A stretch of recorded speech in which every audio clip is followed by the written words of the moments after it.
Hello guys, આજે તો સવારની પોરમાં ભાઈ તૈયાર થઈ ગયા છે અને આ જો મેડમ પણ તૈયાર થાય છે.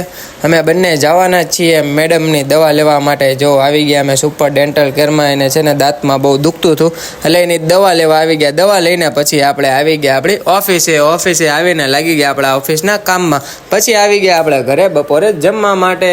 ઓફિસેથી ઘરે આવી ગયા જમવા માટે અને બપોરે જમવામાં હતું કંઈક આવું ઢોસા અને દાળ. કોને કોને ઢોસા અને દાળ ભાવે કમેન્ટમાં જરૂરથી કેજો. પછી આપણે આવી ગયા ચિત્રા GIDCમાં પેમેન્ટ લેવાનું હતું. પછી પેમેન્ટ લઈને આપણે આવી ગયા ભાઈબંધની વાડીએ મોજ મસ્તી કરવા. તમે લોકો જોઈ શકો છો વાડીની મજા. પછી આવી ગયા પાછા સાંજે ઓફિસે અને મેચ જોઈ લીધી. SRH વર્સિસ RR એક રન માટે હારી ગયું બોલો. અને પછી મેચ જોઈને સાંજે નીકળી ગયા આપણે ઘરે જવા માટે. અને પછી ઘરે જઈને આપણે શાંતિથી ખાઈ પીને સૂઈ ગયા. તો આ વ્લોગ કેવો લાગ્યો લાઈક કમેન્ટ સબસ્ક્રાઈબ કરી નાખજો. મળીએ નેક્સ્ટ વ્લોગમાં. Bye bye.